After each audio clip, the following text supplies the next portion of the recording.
नमस्कार, hornbill TV देख रहे हैं आप। मैं हूं आपके साथ विशाल गर्ग। खबरों की शुरुआत करेंगे बड़ी खबर से। मां नंदा राज्य यात्रा 2026 की तैयारियां तेज। मुख्यमंत्री धामी ने यात्रा के लिए 3 करोड़ से ज्यादा की स्वीकृति भी दी। नंदा राज्य यात्रा मार्ग पर पार्किंग और विश्राम गृह निर्माण को भी मिली मंजूरी। त्रिस्तरीय पंचायती राज संस्थाओं को 89 करोड़ जारी करने का भी अनुमोदन। तो तमाम विकास योजनाओं के लिए 34 करोड़ की वित्तीय स्वीकृति भी दी गई है। टनकपुर स्टेडियम का नाम स्वर्गीय कैलाश गैतोड़ी के नाम पर रखने को भी मंजूरी दी गई है। आयुष मिशन, पीएम आवास योजना, पेयजल परियोजना को भी वित्तीय सहमति दी गई है। तो ये बड़ी खबर आप तक पहुंचा रहे हैं, जहां पर त्रिस्तरीय पंचायती राज संस्थाओं को 89 करोड़ जारी करने का अनुमोदन किया गया है और तमाम विकास योजनाओं के लिए 34 करोड़ की वित्तीय स्वीकृति भी इस दौरान दी गई है। तो टनकपुर स्टेडियम का नाम स्वर्गीय कैलाश गैतोड़ी के नाम पर रखने को मंजूरी भी इस दौरान दी गई है। ये बड़ी खबर आप तक पहुंचा रही हैं, जहां पर आयुष मिशन, पीएम आवास योजना, पेयजल परियोजनाओं को भी वित्तीय सहमति प्रदान की गई है। और मां नंदा राज्य यात्रा 2026 की तैयारियां भी इस दौरान तेज हो चली हैं। तो वहीं मुख्यमंत्री धामी ने यात्रा के लिए 3 करोड़ से ज्यादा की स्वीकृति भी प्रदान कर दी है। नंदा राज्य यात्रा मार्गों पर पार्किंग और विश्राम गृह निर्माण को भी इस दौरान मंजूरी दी गई है। तो त्रिस्तरीय पंचायती राज संस्थाओं को 89 करोड़ जारी करने का अनुमोदन भी हो गया है और तमाम विकास योजनाओं के लिए 34 करोड़ की वित्तीय स्वीकृति भी इस दौरान दी गई है।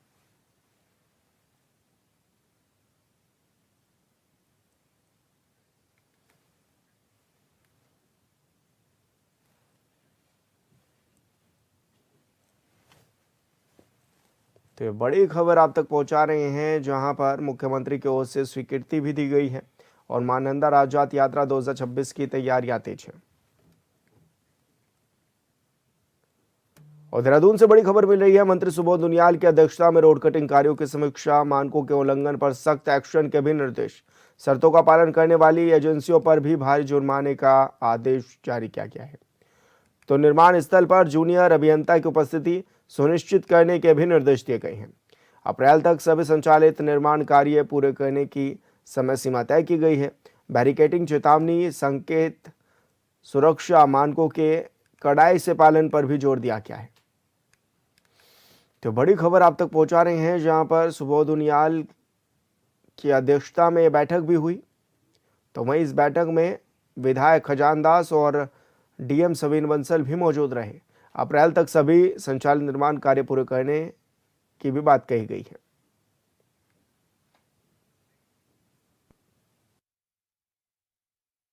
देखिए, क्योंकि अक्सर देखा जाता है कि जो विभिन्न विभागों में आपसी तालमेल न होने के कारण आज माना पेयजल विभाग ने अपनी लाइन बिछाने का काम किया, कल टेलीफोन वाले पहुंच जाते हैं, फिर बिजली वाले आ जाते हैं, फिर मालूम हुआ देहरादून में गेल का भी काम चल रहा है, गैस पाइपलाइन बिछाने का, और इसके अलावा सिविल लाइन पे भी काम हो रहा है। तो लगातार इस तरह की गतिविधियों से जनता को बड़ी असुविधा होती है और कई बार सुनने में आता है कि कहीं एक्सीडेंट्स हो गए, लोग गिर गए गड्ढों में। तो ये इंश्योर करने के लिए कि एक तो समयबद्ध तरीके से इनको कटिंग करके उसको प्रॉपर ठीक करके तब आगे बढ़े। दूसरा, जिलाधिकारी को भी कहा गया कि जो भी अनुमतियाँ दी जानी है वो अप्रैल तक दे दें, ताकि वो मई तक दे दें, ताकि जून तक सारे पीडब्ल्यूडी अपना काम करके उन्हें ठीक कर दें और विभागों को इंटीग्रेटेड उसमें कंसेप्ट पे हर विभाग आपस में बैठे। सपोज पेयजल का भी काम भी होना है, टेलीफोन लाइन भी बिछनी है, पानी की लाइन भी बिछनी है, बिजली का काम भी होना है, सीवर का भी है। तो सभी विभाग एक पूरा कार्यक्रम बनाएं और इंटीग्रेटेड एक प्लानिंग करें, ताकि एक साथ सारे काम हो सके और बार बार सड़क को न तोड़ना पड़े, जिससे जहां सरकारी धन की बचत होगी वहाँ जनता को भी परेशानी तो निजात मिलेगी। और बड़ी खबर का रुख करेंगे दून। अस्पताल के बाहर मेडिकल स्टोर्स पर पहुंचे ड्रग इंस्पेक्टर। शिकायत मिलने के बाद टीम ने की अचानक जांच। आसपास की कई दवा दुकानों का भी किया निरीक्षण। दस्तावेजों और दवाइयों के स्टॉक की बारीकी से भी पड़ताल की गई है। नियमों में गड़बड़ी मिलने पर कार्रवाई के संकेत भी दिए गए हैं। ये बड़ी खबर आप तक पहुंचा रहे हैं, जहां पर शिकायत मिलने के बाद टीम ने अचानक जांच भी शुरू कर दी है। तो ऐसे में दून अस्पताल के आसपास जो मेडिकल की दुकानें हैं उन पर छापेमारी ये की गई है और इस दौरान सभी दवाइयाँ और उसके स्टॉक की बारीकी से पड़ताल भी की गई है। तो इस दौरान दस्तावेजों को भी खंगाला गया है और नियमों में गड़बड़ी मिलने पर कार्रवाई के संकेत भी इस दौरान दिए गए हैं। तो ये बड़ी खबर आप तक पहुंचा रहे हैं, जहां पर दून अस्पताल के बाहर मेडिकल स्टोर्स पर ड्रग इंस्पेक्टर पहुंचे और छापेमारी इस दौरान की गई है।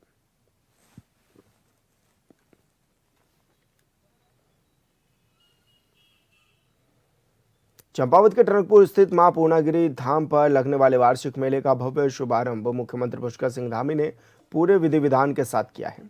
साथ ही अवसर पर मुख्यमंत्री ने उत्तराखंड की पवित्र भूमि को देवताओं का धाम बताते हुए कहा है कि प्रदेश के कण कण में दिव्यता समाई हुई है। उन्होंने कहा कि सरकार मां पूर्णागिरी धाम के विकास के लिए सतत प्रयासरत है और आने वाले समय में इसे एक विशाल आध्यात्मिक और पर्यटन केंद्र के रूप में विकसित भी किया जाएगा। मुख्यमंत्री ने अधिकारियों को निर्देशित करते हुए कहा है कि प्रशासन आने वाले श्रद्धालुओं के लिए आवागमन को सुगम बनाने के प्रयास करे और श्रद्धालुओं को बेहतर सुविधाएं भी उपलब्ध कराए।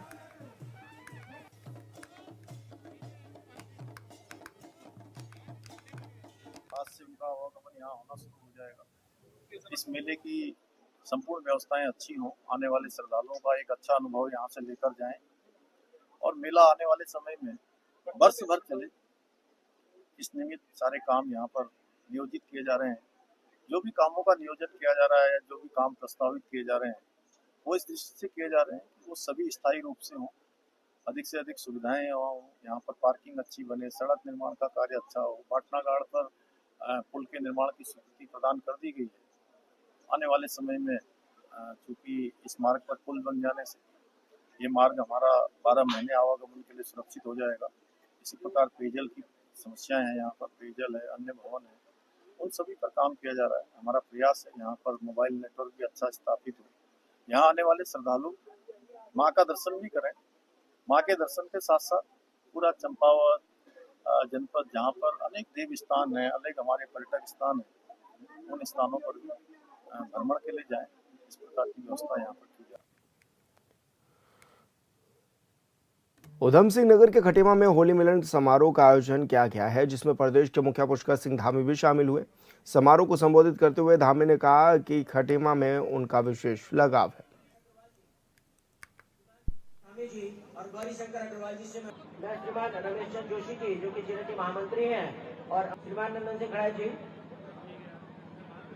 और इसके श्रीमान सतीश गोयल जी। भाइयों बहन, खटीमा से मेरा जुड़ाव आज का नहीं है। मेरा बचपन, मेरी यादें, मेरा संघर्ष, सब कुछ किसी न किसी रूप में इस धरती से जुड़ा हुआ है।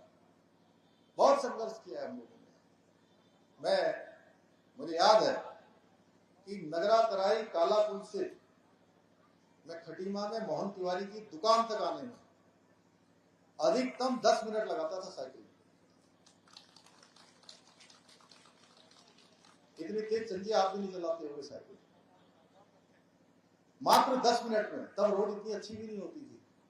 रातों दिनों बस्ता पीछे रखा और तब तक साइकिल जो है पहुंच जाती थी यहाँ और यहाँ से वहां।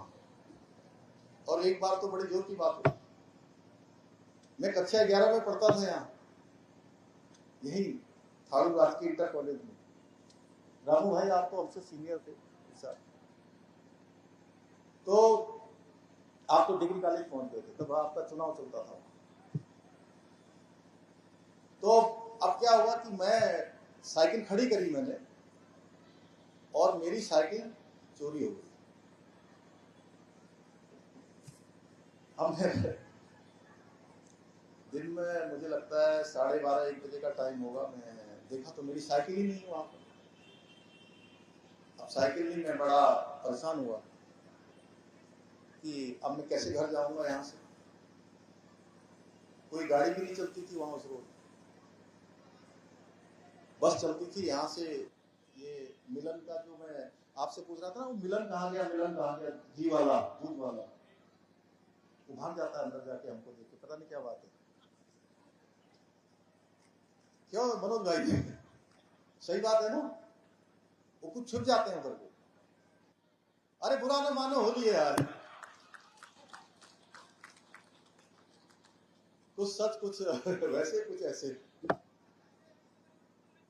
तो मिलन की दुकान के पास से यहाँ पर जो वो आए थे ना अभी, जहाँ पर मगत राम जी की दुकान होती थी पहले, या यहाँ पर, हाँ, और ये यहाँ पर पराठों की दुकान होती थी कर्नल सिंह जी की, बहुत साल पहले, जब किशन भाई तुम पान की दुकान में रहते थे। वो मुझे लगता है कौन से 1990 की बात है। तो यहाँ से बस मिलती थी, उसमें 1 रुपए का टिकट लगता था, यहाँ से झनकैया पुल तक, और वहां से भी 1 रुपया लगता था यहाँ तक आने का। मेहता जी तो हमारे बिल्कुल वो थे उस समय, इनको हम उस समय कह सकते थे हेल्थ के क्षेत्र के एम्बेसडर, हेल्थ एम्बेसडर, शानदार हेल्थ उनकी होती थी। तो खैर मैं जब गया, मेरी साइकिल नहीं मिली, मैं बड़ा परेशान हुआ। अब मैंने कहा क्या करूं, मैं सीधे थाने में चला गया, और यहाँ पर एक करतार सिंह इंस्पेक्टर होते थे, करतार सिंह नाम था, रामू भाई क्या नाम था वो बुलेट में जो चलते थे, करतार सिंह, नहीं सुल्तान नहीं, करतार सिंह। अरे नहीं, तुम बहुत छोटे थे, तुम कहाँ आए थे? तो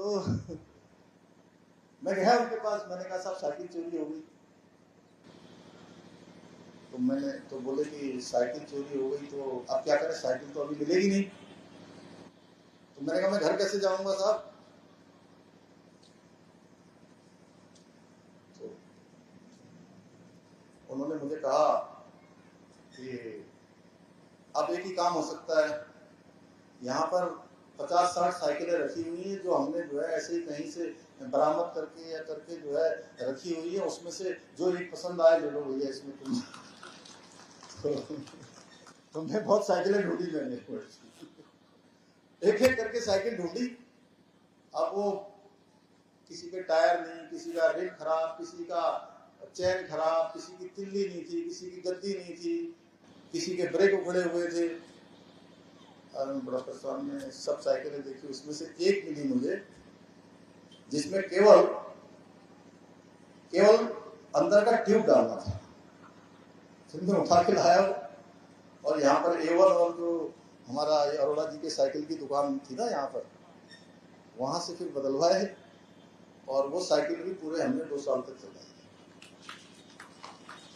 पूरे 2 साल तक। तो एक जीवन का बड़ा हिस्सा यहाँ मैंने अपना बिताया है, और यहाँ के लोगों के बीच में रहकर बहुत कुछ सीखा है, बहुत सारे काम सीखे, बहुत सारे संस्कार सीखे। हरिद्वार पहुंचे आवासीय सचिव आर राजेश कुमार ने प्रस्तावित 21 किलोमीटर पॉट टैक्सी परियोजना का स्थल निरीक्षण किया, और मुख्यमंत्री पुष्कर सिंह धामी के निर्देश पर उन्होंने प्रोजेक्ट को जल्द शुरू करने के सख्त आदेश भी दिए हैं। वहीं निरीक्षण के दौरान स्टेशन, पार्किंग, डिपो, इंटीग्रेटेड ड्रॉपवे और लोअर टर्मिनल पर विस्तृत चर्चा भी हुई। सचिव ने अधिकारियों को निर्देश दिए हैं कि सरकारी जमीन ट्रांसफर और निजी रेलवे भूमि अधिग्रहण की प्रक्रिया प्राथमिकता से पूरी करी जाए।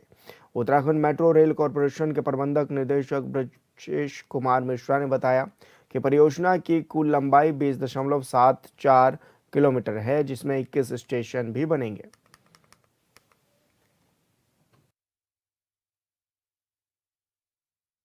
विशेष योजना है क्या कुछ? देखिए, ये पॉट टैक्सी का जो प्रोजेक्ट है, इसी के तहत जो अलाइनमेंट है 21 किलोमीटर का अलाइनमेंट, उसी का जो निरीक्षण करने हम लोग यहाँ पे आए हैं। और ये पूरा जो अलाइनमेंट में जितने जितने स्टेशंस पड़ेंगे उसका हम लोग स्थलीय निरीक्षण कर रहे हैं। और उत्तराखंड मेट्रो कॉरपोरेशन के MD साहब भी मेरे साथ हैं और उनकी टीम भी मेरे साथ है। तो इसमें हम जो भी बेस्ट पॉसिबल अलाइनमेंट है, जिसमें जनता का सहयोग हमें प्राप्त होगा, वो अलाइनमेंट हम लोग लेंगे। और इसके साथ साथ माननीय मुख्यमंत्री जी के निर्देश हैं कि इस प्रोजेक्ट को जल्दी एक्सपेडाइट किया जाए।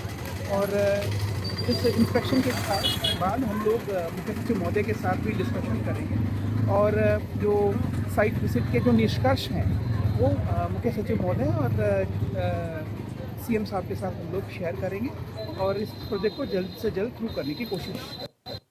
नैनीताल नगर कांग्रेस कमेटी के अध्यक्ष अनुपम कबड़वाल ने अपने पद से इस्तीफा दे दिया है। दरअसल पिछले कई सालों से अध्यक्ष पद की जिम्मेदारी निभा रहे अनुपम ने कांग्रेस कार्यालय में आयोजित प्रेस कॉन्फ्रेंस के दौरान बताया कि वो अपने व्यक्तिगत कारणों से इस्तीफा दे रही हैं। उन्होंने कहा कि अध्यक्ष पद पर काम करने के दौरान मिले अवसर और पार्टी की ओर से उन पर जताए गए विश्वास के लिए वो हमेशा आभारी रहेंगे।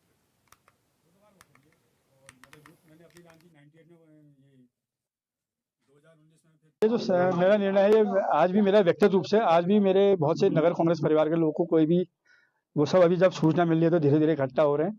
तो इसलिए भविष्य का जो डिसीजन है मैं इन सबके, क्योंकि मैं इन्हीं की वजह से स्थापित था और इन्हीं के हिसाब से मैं आगे का डिसीजन लूंगा।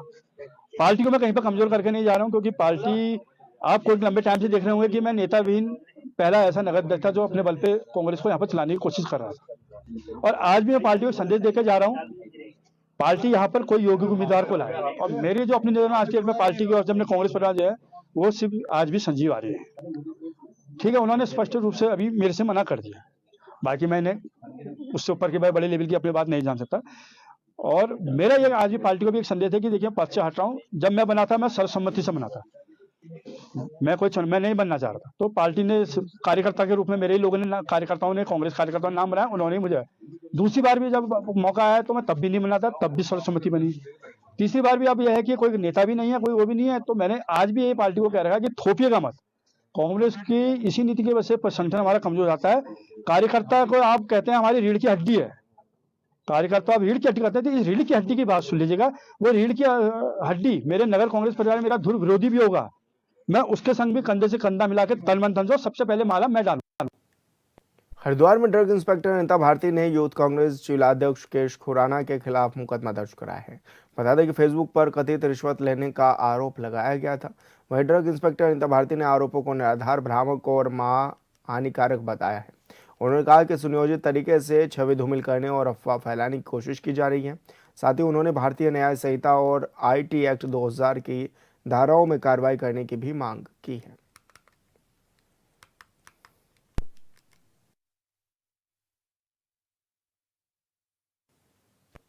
विकासनगर में शेखुल हिंद एजुकेशन चैरिटेबल ट्रस्ट की भूमि प्रकरण में भूखंड स्वामियों में नाराजगी बढ़ गई है। प्रशासन ने पहले ही लैंड यूज चेंज की 5 स्वीकृतियां निरस्त कर दी हैं। साथ ही करीब 193 भूखंड स्वामियों को नोटिस जारी कर अपना पक्ष रखने के लिए तलब भी किया गया था। वहीं बड़ी संख्या में भूखंड स्वामी तहसील कार्यालय पहुंचे, लेकिन SDM देहरादून में अन्य प्रशासनिक कार्यों में व्यस्त होने से उनकी सुनवाई नहीं हो सकी, जिससे भूखंड स्वामियों में प्रशासन और सरकार के खिलाफ भारी रोष देखा गया है। नहीं है तो अब एक तरफा होगा क्या? और समझिए ना, अगर हम लोग नहीं होते तब एक तरफा हो जाता। परिसर में आए हैं विकासनगर और SDM साहब ने खुद टाइम देके हम सबको बुलाया था। कोई लोग अपने बच्चे छोड़ के ऑफिस से छुट्टी लेके, कोई दूर दूर से दिल्ली से पता नहीं कहाँ से आ रखे हैं, यहाँ पे 100-200 लोग इकट्ठे हो रखे हैं। लेकिन अभी साहब अब खुद गायब हैं और ये सरकारी कर्मचारी हमारे जिनकी जिम्मेदारी है वो अपनी जिम्मेदारी देखो कैसे निभा रहे हैं। देखिए आप लोग, और हम आम जनता को कैसे परेशान किया जा रहा है आप देख सकते हैं। मैं एक सैनिक की पत्नी हूँ, मेरे हस्बैंड जम्मू कश्मीर में पोस्टिंग है और हमें ऐसे परेशान किया जा रहा है। आप समझ सकते हैं, हमारा जननायक कहता है कि मैं एक सैनिक पुत्र हूँ। वो कैसा सैनिक पुत्र है वो समझ सकता है कि सैनिक पुत्र की कमाई, सैनिक की कमाई क्या होती है, सैनिक की कमाई कैसे होती है। उस सैनिक की कमाई से हमने एक टुकड़ा लिया था कि भविष्य में अपने बच्चों का भविष्य सिक्योर कर सके। तो आज हम ठगे हुए महसूस कर रहे हैं अपने को। शासन के माध्यम से जितने भी दौलास के वहाँ भूखंडों के स्वामी हैं उनको सूचना दी गई थी कि आज उन्हें 167 का नोटिस दिया गया था और उपस्थित होने के लिए निर्देशित किया गया था। इसमें से अधिकतर जो भूमिधर हैं वो यहाँ पर उपस्थित हैं, उनके द्वारा उपस्थिति ग्रहण की गई है। चूंकि जो सूचना पत्र था वो समाचार पत्र के माध्यम से आया था, इसलिए उसके साथ कोई भी प्रति संलग्न नहीं थी। तो हमने न्यायालय में यही आवेदन लगाया है कि जिसके आधार पर ये नोटिस प्रेषित किया गया है, जिसके आधार पर ये सारी कार्रवाई की गई है, वो सारी संबंधित आख्या, संबंधित शिकायत, संबंधित प्रपत्र जो भी हम सबको प्रदान किए जाए, जिससे हम उसका अपना उत्तर फाइल कर सके। आज शायद दुर्भाग्यवश जो असिस्टेंट कलेक्टर साहब हैं कहीं प्रशासनिक कार्य में व्यस्त है। आवेदन हमारा फाइल पे ले लिया गया है, इस पे आदेश हो जाता है हमें प्रति मिलने का तो हम अपनी आपत्ति फिर समर्पित करेंगे। अभी क्या देखिए, मेरे हिसाब से अगर विधिक दृष्टिकोण में मेरे व्यवहारीगण के सारे प्रपत्र बिल्कुल सही हैं, और एक बारी हमें आख्या सामने आ जाए जिसके आधार पे कार्रवाई हुई है या कोई शिकायत है, जिस भी आधार पे कार्रवाई हुई है, तो उसका समुचित उत्तराखंड के मुख्यमंत्री पुष्कर सिंह धामी चंपावत का आदर्श जिला बनाने की कोशिश कर रहे हैं, लेकिन कुछ विभागीय अधिकारियों की लापरवाही से आदर्श जिला बन पाना मुश्किल सा लगता है। स्थिति तो ये है कि जिले के कई इलाकों में महत्वपूर्ण सड़कों की स्थिति इतनी जर्जर है कि कभी भी कोई बड़ा हादसा हो सकता है। चंपावत में लोहाघाट डिग्री कॉलेज को जाने वाली सड़क लगभग पिछले 1.5 सालों से क्षतिग्रस्त पड़ी है। पिछले कुछ दिनों में दुर्घटनाओं का खतरा लगातार बन रहा है। ग्रामीणों ने कई बार प्रशासन को और लोक निर्माण विभाग से क्षतिग्रस्त सड़क को सुधारने की मांग भी की, लेकिन अभी तक इस मामले पर कोई संज्ञान नहीं लिया गया, जिस कारण सड़क में कभी भी कोई भी बड़ा हादसा हो सकता है। जब मीडिया कर्मियों ने लोक निर्माण विभाग के अधिशासी अभियंता से सवाल किया तो साहब फिर से आश्वासन देने लगे। जो महाविद्यालय वाली सड़क है, इसमें हमारा ये था कि यहाँ एक पिटकुल का ट्रांसफार्मर बनना था, उसमें बहुत हैवी लोडेड ट्रक के जाने की वजह से दुर्घटनाग्रस्त हुई है। अभी पिटकुल के एसी साहब से मेरी बात हुई है दूरभाष पे, आपके समूह की मैंने बात भी की थी, तो उनका कहना है कि मार्च तक हम इसको पूर्ण वो रेक्टिफाई कर देंगे। बाकी इसका टेम्परेरी सॉल्यूशन हमने एक बार पहले भी कराया था। बाकी कल से हमारे इसमें टेम्परेरी हम बैक साइड कटिंग कर देंगे और सेफ्टी के लिए पैरापिट बना देंगे। बाकी इसको हम जल्दी मार्च तक इस काम को पूर्ण काम करा लेंगे। इधर इसी मामले को लेकर NSUI छात्र संगठन गहरी नाराजगी जताते हुए क्षतिग्रस्त सड़क को लेकर लोक निर्माण विभाग व प्रशासन के खिलाफ प्रदर्शन व जमकर नारेबाजी करते नजर आए। छात्र नेताओं ने कहा कि शायद विभाग व प्रशासन किसी बड़ी दुर्घटना का इंतजार कर रहा है। छात्र नेताओं ने कहा कि इस सड़क से लोहाघाट महाविद्यालय के सैकड़ों छात्र छात्राओं के साथ ग्रामीण भी आवाजाही करते हैं, लेकिन साथ ही कई बार कोई भी बड़ा हादसा हो सकता है। पिछले 1.5 वर्षों से ये सड़क टूटी पड़ी है, पर संबंधित विभाग मामले पर संज्ञान नहीं ले रहा है। हाँ, ये है कि तुरंत ही जो ये सड़क धसी हुई है नीचे, इसे जल्दी से जल्दी सही किया जाए और इस पे कार्रवाई की जाए और ये जल्द से जल्द सही किया जाए। आज हम सभी NSUI के छात्र इसी मांग को लेकर यहाँ उपस्थित हुए हैं और इस सड़क पर ना महाविद्यालय प्रशासन ने कोई ध्यान दिया और ना ही छात्र संघ ने इस पर कोई ध्यान दिया। रोज जो है महाविद्यालय में जितने भी छात्र हैं बाइक से आना जाना करते हैं, यहाँ पे खतरा बना हुआ है छात्रों के लिए। तो आज हमारी यही मांग है कि जल्द से जल्द इस सड़क को ठीक किया जाए और और अगर इसमें तुरंत कार्रवाई नहीं की जाएगी तो हम आगे और भी उग्र आंदोलन करेंगे। इस सड़क को लगभग 1.5 साल हो गया सर, कोई कार्रवाई नहीं हुई सर। कॉलेज या फिर छात्रों की नहीं है। इस रोड में शाम को अग्निवीर की भर्ती है, अनेकों जो सेनाओं की भर्ती होती है, उसके लिए शाम को जो बच्चे होते हैं दौड़ने के लिए फिजिकल प्रैक्टिस के लिए अपना आते हैं। शाम को बुजुर्ग, महिलाएं, अन्य मतलब वॉक के लिए निकलती हैं यहाँ पे को, तो सबके लिए एक बहुत बड़ा खतरा है। और मैं प्रशासन से कहना चाहूँगा कि इस सड़क का निर्माण जल्द से जल्द किया जाए, ताकि यहाँ से आने जाने वाले ग्रामीणों को, जो बुजुर्ग हैं, जितने भी लोग हैं, उनको आसानी हो। और मेरा सवाल छात्र संघ से ये है कि छात्रों ने आपको इलेक्शन जितवा के चुन के आपको भेजा है कि आप उनकी आवाज़ उठाएंगे, लेकिन आप सरकार के साथ हो, यानी कि आपका संगठन सरकार का जो स्टूडेंट विंग है वो है, तो आप क्या सरकार से सवाल नहीं पूछोगे इस मुद्दे पे कि सड़क का निर्माण इतने टाइम से क्यों नहीं हो पा रहा है? क्या आप केवल वोटों की राजनीति तक सीमित हैं या फिर छात्रों की आवाज़ भी उठाएंगे आप? NSUI छात्र नेताओं ने चेतावनी देते हुए कहा कि अगर जल्द से जल्द सड़क सुधारीकरण का कार्य नहीं किया गया तो NSUI शासन प्रशासन के खिलाफ उग्र आंदोलन करने को मजबूर हो जाएगा, जिसकी पूरी जिम्मेदारी शासन प्रशासन की होगी। अगर इस स्थान पर कोई बड़ी दुर्घटना होती है तो इसके जिम्मेदार लोक निर्माण विभाग लोहाघाट की होगी। और इस दौरान NSUI छात्र नेताओं ने सड़क सुधारीकरण की मांग को लेकर लोक निर्माण विभाग के अधिशासी अभियंता को ज्ञापन भी सौंपा।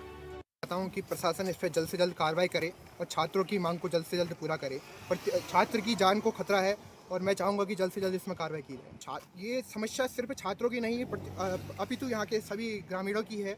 और मैं चाहूँगा कि जब प्रशासन तब जागेगा कि जब यहाँ पर किसी बड़ी भीषण दुर्घटना हो जाएगी।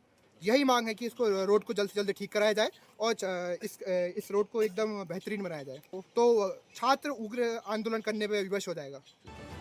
राज्य के मुखिया पुष्कर सिंह धामी लगातार जनहित की समस्याओं को समाधान करते हुए लगातार कार्यों में जुटे नजर आते हैं और कुछ जिलों में विभागीय अधिकारी काम में लापरवाही बरत रहे हैं, जिससे न सिर्फ प्रदेश की जनता को परेशानी हो रही है बल्कि सरकार की नीति और नियत दोनों पर सवाल उठ रहे हैं। चंपावत से लक्ष्मण पिच की रिपोर्ट, ब्यूरो रिपोर्ट, हॉटवेल टीवी।